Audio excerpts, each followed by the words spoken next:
supposed to hurt? It's not necessarily a hurt thing. You can try it. Yes, yes, you are. However, The glaucoma, Yay. where they puff. Oh, the There it goes.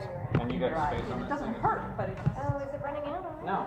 You know, I deleted a bunch of stuff. It should have space. All right, well, everyone's on time, which is appropriate for a panel on time travel. Although we have a latecomer, so I'm gonna wait, I'm gonna pause right now. We're all gonna stare at it. It's It okay. might be a day early.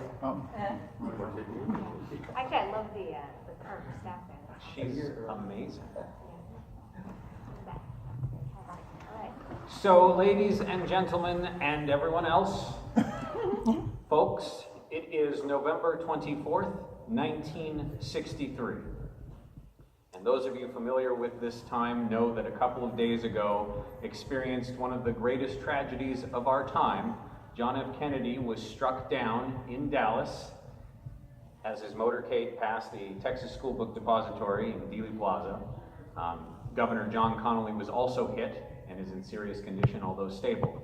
We have lost the 35th President of the United States, and Lyndon Baines Johnson, who was Vice President, is now President. And just a few hours ago, the presidential assailant, Lee Harvey Oswald, was himself shot on national television live by a local nightclub owner named Jack Ruby. Did any of you see this live today? Have you heard this on the radio? Yes, because I was out of school. It was an in-service day. For many of you, this is visceral. And you may be wondering why we're talking about this today. So let me tell you who we are really quick and how these panels go. We've done this in many conventions, and every single one of these is different because time is always moving. So the first thing I want everybody to do is take out those portable devices.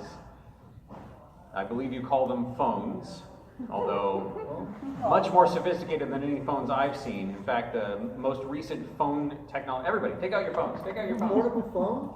Yes, portable phones, amazing. Western Electric just came out with touch-tone phones on the 18th, which I don't think is going to catch on because that's not nearly as exciting as being able to turn the dial and hear the clicks. Wait for the zero to... Okay, so on these phones, I would like you all to put in galacticjourney.org. All one word, galacticjourney.org. Those of you who have the ability to, you obviously have one of those rotary style cell phones, I understand it will work. But those who can, and those who can't, would you hand out cards to everybody else? Yes. Yep. So the reason you're there, if you're there, you will see that we have been... For us with short-term memory issues, say the URL again. galacticjourney.org. All one word, galacticjourney.org. There's no Wi-Fi. And there may be no Wi-Fi, in which case you'll have to catch it later, but we're giving out cards anyway. Here. So for the last 3 days, we have been covering this Kennedy crisis in a way that we don't normally do. Normally, what we are is a time-shifted web presence. What that means is, it is always, when you go to galacticjourney.org, it is always 55 years ago. And we're a bunch of fans, and when I say a bunch, there are 20 of us working on the journey now. It started out with just me 5 years ago. Now there's 20 of us. I hope it doesn't get that much larger, but it might. We might all just end up packing up, going back in time, and investing in AT&T or IBM. Who? I've never. Apple. That's a record company out of England, right? Actually, they might be good. Beatlemania is taking off right now. So we're a time-shifted presence, and what that means is every time you go back there, it is exactly 55 years ago. And we started out just covering the science fiction magazines of the time, fantasy and science fiction, Galaxy. First it was Astounding, now it's Analog. That's because it's not very astounding anymore. And we've expanded coverage to all of the magazines, and we cover television shows. So for instance, Twilight Zone is in its 5th season. The Outer Limits just came out, it's in its 1st season. And The Outer Limits is distinguished by the fact that it always features a man in a suit. And in fact, a couple of weeks ago, we had an episode starring Martin Landau, who starred as a man in a suit who could transform into a man in a suit. My Favorite Martian is in its 1st season. So it's a bumper crop for science fiction now on TV. We covered the space race. We've been covering it since Pioneer 1 launched 5 years ago, and the most recent launch is Explorer 18 is going to be launching in a few days. The Soviets have been beating up the pants off of us in 1963. So the way this works is I'm going to give you a little survey of what's going on 55 years ago on November 24th, 1963. That's not going to take very long. That's going to take maybe 10 minutes. I don't want to bore you. The rest of this event together is going to be guided by you lovely people. You guys are going to ask about anything you want, literally anything, as long as it has to do with the time. And you guys will direct where this panel goes. And the best questions will get a prize. And that's how I keep you in your seats for the next hour. All right, so briefly, in politics, obviously Kennedy has been shot. That's a big deal. It's a big deal because détente has been brewing between Kennedy and Khrushchev these past few months. A hotline has been placed between the White House and the Kremlin to help ensure that the Cuban Missile Crisis doesn't happen again. I'm sure you all remember that from last year. Yeah, that was last October. Right.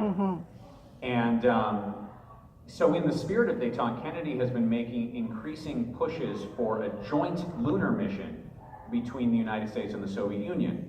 And who knows what fate of that will happen now. Just the other month, we launched a pair of satellites called Hotel Vela into orbit, and their job is to enforce the Nuclear Test Ban Treaty, which is an amazing first step in controlling arms, because it'll keep us from doing above-ground nuclear testing, which is great, because strontium-90 is not an essential nutrient in your diet.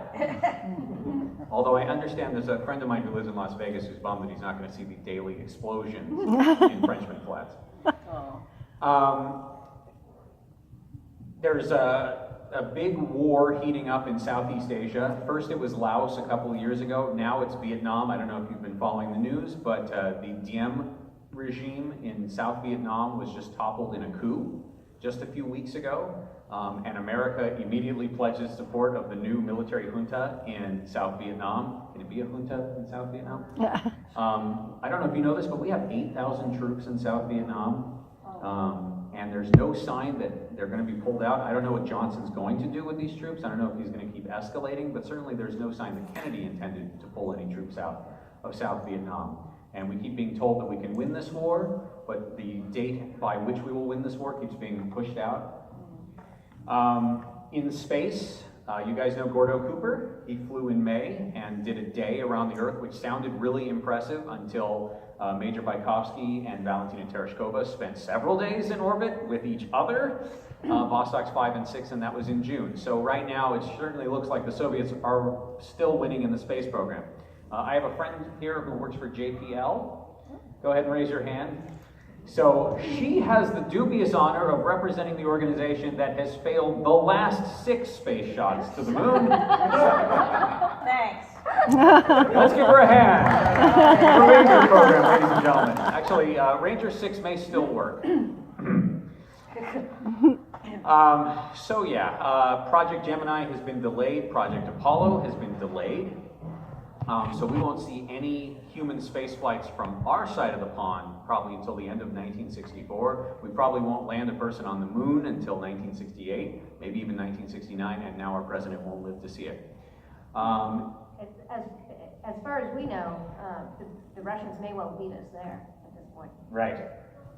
In 1963, we saw a profusion of comic book characters, especially on the Marvel side. Does anyone know who Stan Lee is? He's a bit of an obscure person. And he's in his 40s, so I doubt he would last another 55 years. But there's a whole stable of created characters, the X-Men, the Avengers, Iron Man. You should talk about that one set of superheroes. Oh, right. This year saw the debut of a fascinating group of characters. So we have a fellow in a wheelchair leading a group of characters who were born with these amazing powers at birth.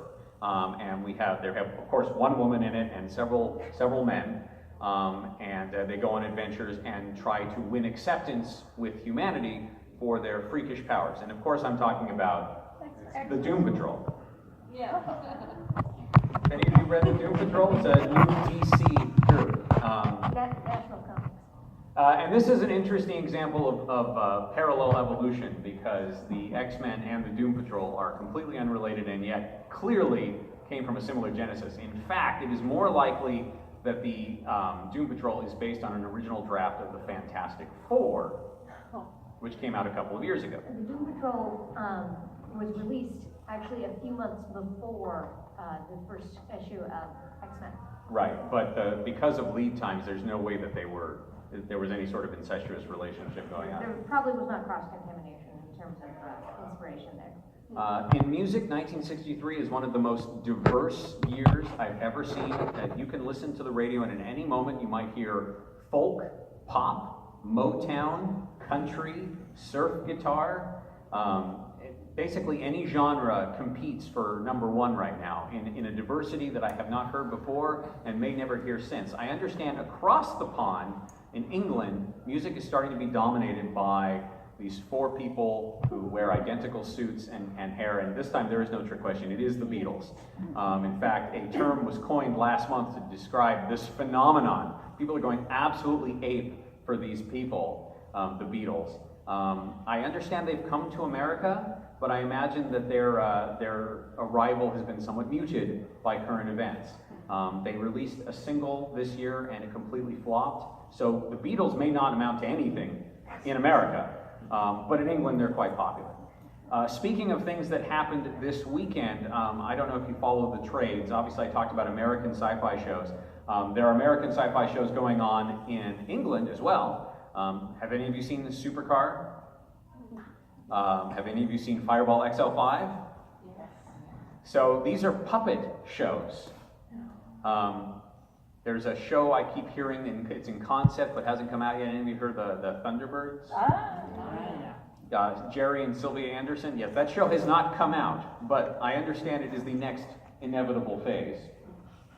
So there's another show that apparently debuted yesterday. Well, our UK correspondent, we have 2 UK correspondents, by the way, and one in Germany and one in the Soviet Union. And apparently there was a new show that came out yesterday, but 1, because of the Kennedy news, and 2, because of a nationwide blackout. Very few people saw it, and I don't know what's going to become of it. Dr. something. It's a guy in a time machine that looks like a blue box. I understand it's a kids show, basically, but it's a I don't science fiction kids show. Yeah, I mean, I don't think it'll ever be as big as Supercar, but if it gets rerun, our UK correspondent. It would be something like The Twilight Zone or something that's widely known. No, absolutely not. It's not for adults, but and they've got. I understand they've got like a couple of teachers on it, and it's like an educational show. Right. It stars Billy Hartnell, who's been in a few movies you might have heard of. If and when this show comes out, you can look for continuous coverage, episode by episode, at Galactic Journey starting early next month. Nice. I predict. I predict for sure. Is there anything else I should cover before I open it up? Did you want to talk about segregation and desegregation? Oh, absolutely. So right now you may not know that there is a race relations crisis in America that is coming to a head. There was a march on Washington just a few months ago. 200,000 people marched on Washington. There is civil rights legislation introduced by President Kennedy going through Congress. It's running into stiff resistance, and I understand one of the reasons that Kennedy was in the South. And by the way, Texas was not the only stop. He went to New York and got mobbed by teenage girls on November 15th. I mean, and older girls. Of course, John F. Kennedy would have no interest in other women because he's got a beautiful wife. He was at NASA in Florida on November 18th. So this was just one stop on his tour, and he was going through the South to try to drum up and unify the factions of the Democratic Party. Because as you know, the Democratic Party is the party of segregation and anti-progress. There was a lot of concern, actually, when he went to Texas. Adlai Stevenson went there last month and he met a lot of people who were very conservative. He was spit on, he was hit with a placard. Yeah, it was very, very negative. So they were very concerned that when Kennedy landed at the airport, that was the risk point But I guess they didn't calculate that. That said, does anyone know who Barry Goldwater is? Oh, You yes. shouldn't really miss the news. He's basically the anointed front runner for the Republican Party next year. I suspect his brand of conservatism will appeal to the more conservative elements of the Democratic Party. Who knows, we might even see a shift. And without Kennedy in office, I mean, there's a chance Goldwater could be president in 1965. I will not let my politics show, but don't vote for Goldwater. By the way, one thing that's important to know about Galactic Journey, I did not originally start it with this, but Galactic Journey has been taking on something of a progressive bent. I have noticed as I would read, I kept wanting and enjoying seeing unusual perspectives in science fiction. So I don't know if you know this, but women write science fiction. It's true. And before people like Ursula K. Le Guin and Anne McCaffrey, there were actually, I count, almost 40 active women science fiction authors. We actually cover all of them in a series we call The Second Sex in SFF. So if you get a chance, that's something to check out. We have our first black science fiction novelist, came out with a couple of books this year. That's Sam Delaney. At least the first that we know of.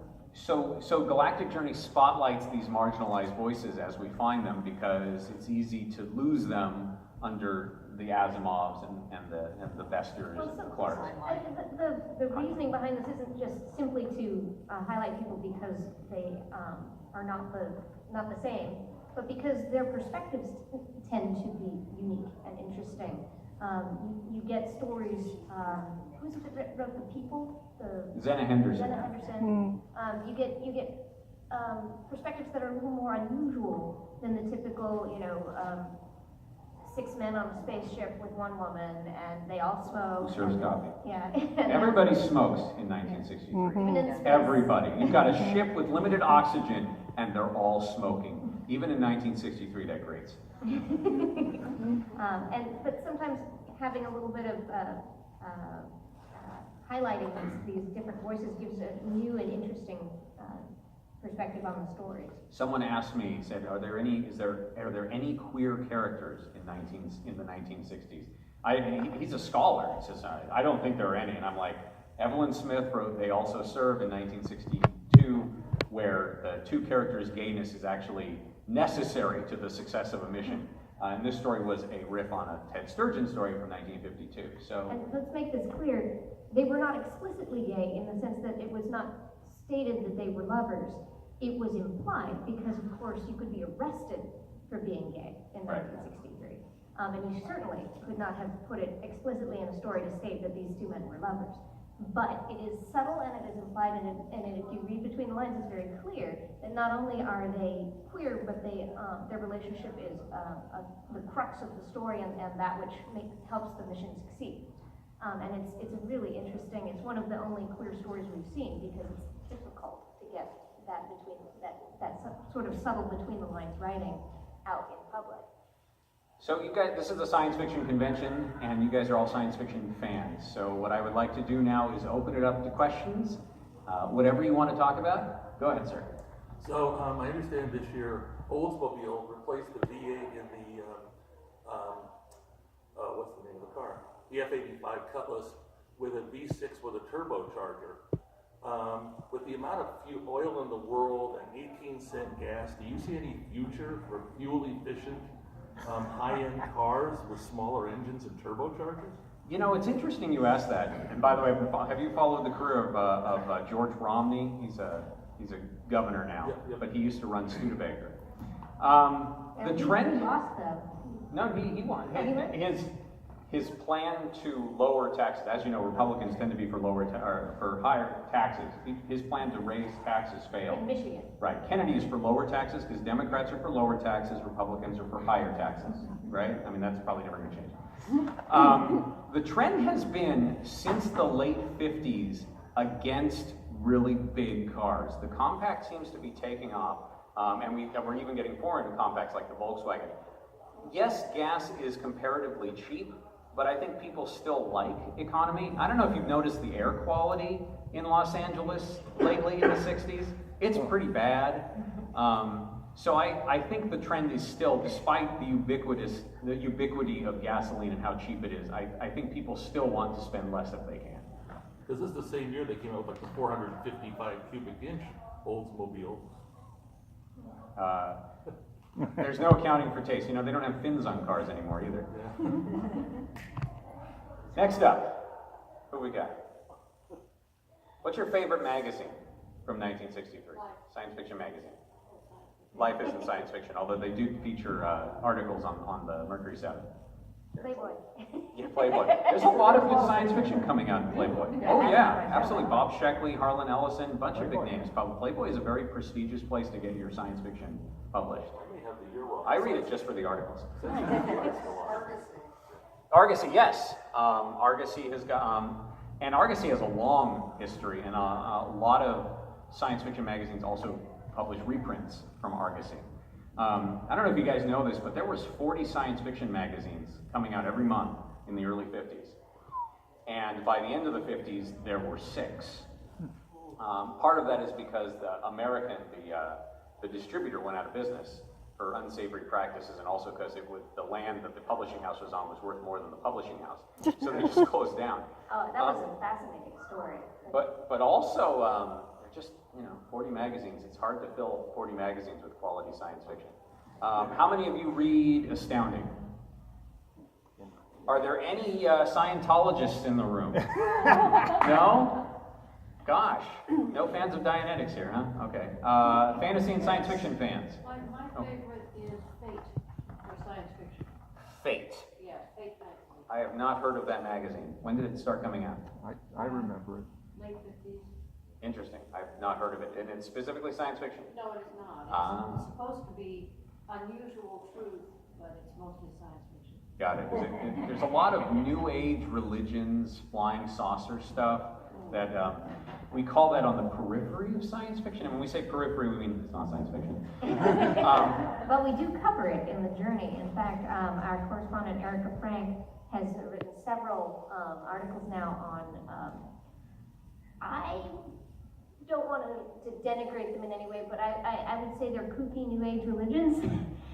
Everything from Druids in Minnesota. Druids in school at Minnesota. Oh, wow. to all kinds of the new age. Well, Dr. Timothy Leary just came out with a very hyper-scientific, completely unbiased medical journal-esque magazine extolling the virtues of lysergic acid. Anyone have any? Is anyone holding LSD right now? Is anyone tripping on LSD right now? Because if you are, we would love to know your experience, how I look right now and how many heads I've got. Yeah, we cover all sorts of peripheral things because now we have enough writers. Right. I mean, if you go to that site that we sent you to, galacticjourney.org, and you click About Us, you'll see a list of all the different contributors. It's not just this guy. There's a whole bunch of people all over the world who write really interesting articles, not just about reviews of the science fiction magazines, but everything from really fascinating fashion articles. Wouldn't necessarily think they would be so fascinating, but they're fascinating. We have some ones about old computers. There was one on the typewriter, the selectric typewriter. It was amazing. So definitely worth. And anytime if you're looking for anything specific, when you go to the website, there's a little green magnifying glass or a little white magnifying glass in a green box. You just tap that or click it and type in what you're looking for, and it will bring up any articles that have that in it. The search function is very good. And the tagging is very good. I had somebody at another convention ask, do you have any articles about Lebanon? So I brought it up, I typed in Lebanon, and sure enough, there were 3 mentions of Lebanon over the course of the past 5 years of articles, and I was able to show her them. Yes, sir, Mr. Viking. Fate magazine started in 1948. And is it still? Strange and unknown, and I predict it may still be publishing 55 years from now. Oh, Fantastic. really? Interesting. You would know. There's a gentleman over here. Yes, sir. I noticed you're wearing a Pickett slide rule. What's your take on computing? So computing is something we cover very, very strongly, actually. One of our writers, Ida Moya, works at Los Alamos. and she just did a piece on Woomera, which is a tracking station in Australia. So this is a slide rule, and I'm glad you know what this is. Yeah, it is a picket. And is it? Is it a what? Yep, A what? picket. There were two main breeds, K&Es and picket. Yes, it is. Pickett and Eckel Incorporated. So this is an analog computer. You can do multiplications, logarithms, and so forth with it. The big thing that is coming into vogue now is what's called the digital computer. So an analog computer is all about actual correspondence between one thing and another thing to find out your calculation. So for instance, you can have a computer that models things in circuit flows and so forth. You can use water potential and so forth. But digital is all ones and zeros. But the nice thing about digital is you can program it for all sorts of different things. In fact, just in the last few years, they've come out with what they call higher order languages that allow you to talk to a computer in a language approaching English. So how many of you seen the movie Hidden Figures? So that simulates events, Like 14. more or less, from last year. These are people who are programming Fortran. And this is very interesting. Computer used to mean someone who did calculations in their head, and they were all women. No, not calculations on their head. Well, calculations with math. I mean, No, with a Monroe adding machine. Right. They did it with non-digital methods, non-computerized methods. That becomes a marginal thing. It's mechanical, but it's digital. The machines, the little adding calculators. They come up with an exact number. You add 2 and 2, and you get Sure. 4, not 3.9999. My point is they are not individually programmed machines. They're not computers as we now know them in 1963, like an IBM machine. It's true, but have you ever seen the difference machine in the Babbage? Babbage, yeah, absolutely. Right, and that's right. That's a digital machine. I shot some of the first video of that. Fantastic. Did it work? Oh, yeah. I thought Babbage couldn't get it fine enough to get the No, accuracy you wanted. that wasn't the problem. He couldn't get enough money to build it because it was a pretty expensive piece of I equipment. imagine so. So back in the 40s and 50s, a computer was a woman who did calculations. Mostly, yes. And in the early 60s, they needed people to program these new beasts, and they were giant machines that filled rooms. And since computing was a woman's job, this new core of people who learned languages like Fortran would be women. And this was a chance for women to get ahead, because the engineers didn't want to sully their hands with something ladylike like computing. And that's where people like who you saw in Hidden Figures come into it. So how do I feel about computing? I think it's amazing that you have these machines that can process, I mean, they have 4 megabytes of memory. I mean, this is tremendous. It took a long time for them to get that much memory. These are the models that are coming out in 1964. I've seen them advertised in They're Aviation Week and incredibly Space. expensive. Yeah. I mean, they're like $200,000. I mean, I'd only buy like 2 or 3. One for the car and whatever. But Can we do a price comparison? How much was a house at this time? a fair factor is 6 or 7. So a house, you could probably buy a nice house for $40,000-$50,000. And then you could put a computer in your house for only $200,000 extra, probably in the garage, a big garage. And you'd have to have at least 3 women to operate it. Well, If you want a fun article about one of the very first computer games, go to the site and look up Space Wars, all one word, to see the one that Ida Moya wrote, the most recent one, the engineers at creating this game on the off time on the computer. Yeah, engineers who should be doing their job instead made the very first computer video game. Are there any computer video games? wasn't that Not video. No, Space Wars actually came first. No. Space Wars is video. Yep. Tom was the first one that was, So we can split hairs. They have made other games for the computer before. Space Wars was the first game designed specifically for a computer that had never existed in any other format. Pong had existed with real people with rackets, whereas Space Wars, nobody had actually shot at each other with spaceships before. Yes, sir. You're ignoring the text game. Text-based games. So, not that I would know this, but my friends from the future tell me that those things came out on PDPs much later, and those are the 70s and beyond. We have not gotten to that level of sophistication yet. What was the first one, Adventure? Or Yes, and that's in the mid-70s. Yeah. Space War is actually only known by a few people who work on the PDP-1 at MIT, although the code is starting to spread. Eventually, we will get to Adventure and the text-based games. And we will play all of them. Yeah, we love them. We loved Infocom. We grew up with Infocom, and if we get there, God willing, then eventually we will talk about it. But we can't yet. Doesn't exist yet. No, don't spoil us. Yeah, so my father, this unfortunately is a true story. My father dearly loves the show Science Fiction Theater with Truman Bradley. And the problem as a child I'm having is every night when they finished, I love the stories, but he always says it was fiction, and I'm waiting for one that's going to be science. What year did this come out? Because this is not Well, on it right came now. out in the 50s, but it was still very popular in the 60s. It was what led into Twilight Zone and all the other ones. Anthology shows are everywhere. There's one narrated by Boris Karloff, there's one by Roald Dahl. There was a short-lived realistic series called Man in Space. Hello.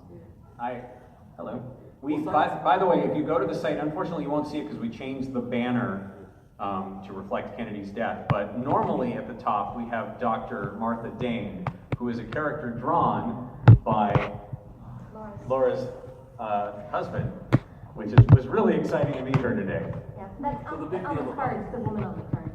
The big deal about science fiction theater, it was what you would now call hard science fiction, as in it was very believable, very credible, very technically doable compared to a lot of the other ones that were space opera and whatever. But so it had its own following just because it was hard science fiction.